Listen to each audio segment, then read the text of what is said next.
Hello students, welcome to my YouTube channel. আজকের আমরা have এবং হ্যাজ এই দুটি ভার্ব আমরা কিভাবে বাক্যে ব্যবহার করব এবং কিভাবে এই হ্যাভ ভার্ব ব্যবহার করে আমরা বাক্য তৈরি করব সেটা আজকে আমরা শিখব। দেখো, সবার প্রথমে আমরা জানতে হবে যে হ্যাভ মানে কি। হ্যাভ মানে হচ্ছে আছে, আবার হ্যাজ মানেও আছে। এই হ্যাভ এবং হ্যাজ এদের হচ্ছে পাস্ট এবং পাস্ট পার্টিসিপল ফর্ম হচ্ছে হ্যাড। কারণ যেটা আমরা জানি যে ভার্বের তিনটে রূপ, প্রেজেন্ট, পাস্ট, পাস্ট পার্টিসিপল, অর্থাৎ কনজুগেশন অফ ভার্ব। এই হ্যাভ এবং হ্যাজের পাস্ট ফর্ম হ্যাড এবং পাস্ট পার্টিসিপল ফর্ম কিন্তু হ্যাড। এবারে দেখো, থার্ড পারসন সিঙ্গুলার নাম্বার হলে সাবজেক্টের পরে হ্যাজ বসে। এবারে কোন জায়গায় আমরা হ্যাভ ব্যবহার করবো আর কোন জায়গায় আমরা হ্যাজ ব্যবহার করব সেটা প্রথমে জানতে হবে। দেখো, যদি subject third person singular number হয় তাহলেই আমরা সেখানে হ্যাজ ব্যবহার করব, আর যদি থার্ড পারসন সিঙ্গুলার নাম্বার না হয় আমরা সেখানে হ্যাভ ব্যবহার করব। এইবারে পাস্ট টেন্সে আমরা সব ক্ষেত্রেই হ্যাড ব্যবহার করব। এবারে আমরা উদাহরণ সহকারে সেগুলো দেখি যে কিভাবে হ্যাভ এবং হ্যাজ আমরা ব্যবহার করছি। যদি বলি যে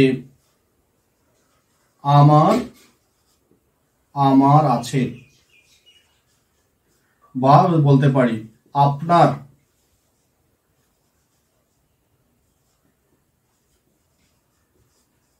আছে।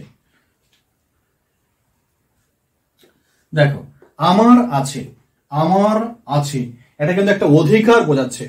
একটা অধিকার যখন বোঝাবে তখন কিন্তু আমরা যে প্রোনাউন, তার সাবজেক্ট যে ফর্ম, সেই ফর্মটা ব্যবহার করব। দেখো, আমার ইংরেজি আই আছে। এবারে দেখো, বলেছি থার্ড পারসন সিঙ্গুলার নাম্বার হলে সাবজেক্টের পরে হ্যাজ বসে, তাহলে আইটা হচ্ছে ফার্স্ট পারসন, তাহলে আমরা চোখ বন্ধ করে হ্যাভ ব্যবহার করব। এবার দেখো, আপনার আছে বা তোমার আছে। এখানে দেখো, আপনার বা তোমার ইংরেজি কি ইউ। ইউটা হচ্ছে কি সেকেন্ড পারসন, থার্ড পারসন নয়। চোখ বন্ধ করে আমরা এখানে ব্যবহার করব ইউ হ্যাভ। এবার যদি আমরা বলি, এখানে আবার যদি বলি যে তার আছে, তাদের আছে। দেখো, তার ইংরেজি কি, আমরা এখানে হি বা সি ব্যবহার করতে পারি। দেখো, হি বা সি এটা হচ্ছে থার্ড পারসন, তাহলে মিলে গেল থার্ড পারসন। এবার দেখবো এটা সিঙ্গুলার না প্লুরাল। দেখো, হি বা সি মানে একজনকেই বোঝাচ্ছে, তাই এটা সিঙ্গুলার, তাহলে থার্ড পারসন সিঙ্গুলার, তাহলে এখানে আমরা ব্যবহার করব হ্যাজ। তাদের আছে, তাদের ইংরেজি কি দে। দেখো, থার্ড পারসন কিন্তু সিঙ্গুলার নাম্বার নয়, প্লুরাল নাম্বার। দে বলতে বহু লোককে বোঝায়, একের অধিক মানুষকে বোঝায়, তাই এখানে আমরা ব্যবহার করব হ্যাভ।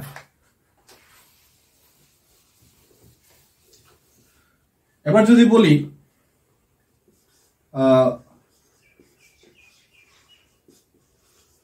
ছেলেটির আছে, দেখো, ছেলেটি দা বয়, তাহলে দা বয় থার্ড পারসন, অর্থাৎ আই, উই এবং ইউ এই তিনটি শব্দ বাদে পৃথিবীতে যা আছে সবকিছু হচ্ছে থার্ড পারসন।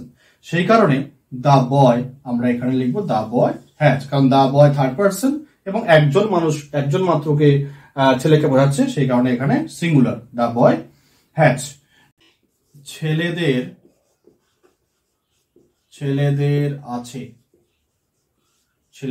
আছে, এখানে দেখো, ছেলেদের ইংরেজি কি বয়, প্লুরাল নাম্বার বয়েজ। তো দেখো, বয়েজ এটা থার্ড পারসন কিন্তু সিঙ্গুলার নাম্বার নয়, যেহেতু এস যুক্ত আছে, একের অধিক সংখ্যক এখানে ব্যক্তিকে বোঝানো হয়েছে, তাই এখানে বসবে হ্যাভ, বয়েজ হ্যাভ। যদি বলা হয়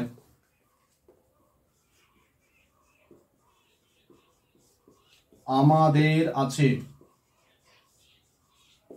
আমাদের ইংরেজি কি উই ফার্স্ট পারসন, যেহেতু ফার্স্ট পার্সন, সেহেতু চোখ বন্ধ করেই আমরা এখানে হ্যাভ ব্যবহার করব। এবার আমরা জানবো হ্যাড। হ্যাড আমরা কখন ব্যবহার করব। দেখো, যখন ছিল বোঝাবে, আমার ছিল, তাদের ছিল, রামের ছিল, ছেলেদের ছিল, অর্থাৎ অতীতের কোনো অধিকার বোঝালে। যেমন যদি বলি আমার ছিল, তো আমরা কি লিখবো? আমার, আই হ্যাড। আমাদের ছিল,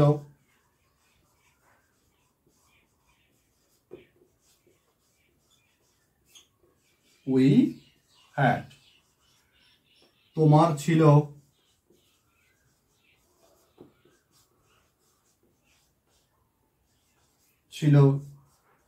ইউ হ্যাড।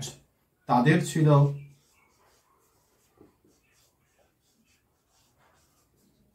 They had. এইভাবে কিন্তু আমরা হ্যাডটাকে আমরা ব্যবহার করতে পারি। এবার আমরা কিভাবে এই হ্যাভ, হ্যাজ এবং হ্যাড দিয়ে আমরা এবারে সেন্টেন্স কনস্ট্রাকশন করব, বাক্য তৈরি করব। দেখো, সেন্টেন্সের যে স্ট্রাকচার, এটা কি না, সাবজেক্ট, ভার্ব আর হচ্ছে অবজেক্ট। এইভাবে কিন্তু আমরা সেন্টেন্সটাকে তৈরি করি। এবার যদি বলি আমার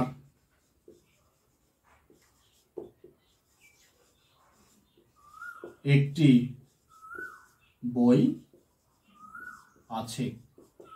দেখো, তাহলে কে দিয়ে প্রশ্ন করলে, ভার্বকে যদি আমরা প্রশ্ন করি কার বই আছে না আমার, তাহলে কে দিয়ে প্রশ্ন করলে আমরা সাবজেক্ট পাই, এটা হচ্ছে সাবজেক্ট। কি আছে না একটি বই, কি দিয়ে প্রশ্ন করলে অবজেক্ট পাই, এটা অবজেক্ট, আর আছেটা হচ্ছে ভার্ব। দেখো আমরা এইভাবে সাজাবো। তাহলে প্রথমে লিখবো সাবজেক্ট, তাহলে সাবজেক্ট, তাহলে আই। তারপরে দেখো ভার্ব আছে, তাহলে আইন পরে আমরা একটু আলোচনা করেছি যে থার্ড পারসন সিঙ্গুলার নাম্বার হলে হ্যাজ বসে, বাকি সব ক্ষেত্রেই হ্যাভ বসে, তাহলে আই হ্যাভ। কি আছে? একটি বই, এ বুক, আই হ্যাভ এ বুক। আমি যদি বলি আমার একটি বই ছিল, ফার্স্ট টেন্স হয়ে গেল, আমার একটি বই ছিল। তখন আমরা কি করব? তাহলে হ্যাভের পাস্ট ফর্ম কি? হ্যাভের পাস্ট ফর্ম আমি বলেছি এটা হচ্ছে হ্যাড, তাহলে আমি এটা করে দেবো আই হ্যাড এ বুক। এবার যদি এই জায়গাটা বলি আমাদের একটি বল আছে, তাহলে আমাদের ইংরেজি কি? উই।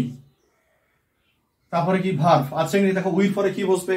যেহেতু থার্ড পারসন নয়, তাহলে হ্যাভ বসবে, we have. Ball, A ball, we have a ball. Just এখানে তুমি হ্যাড করে দাও, আমাদের একটি বল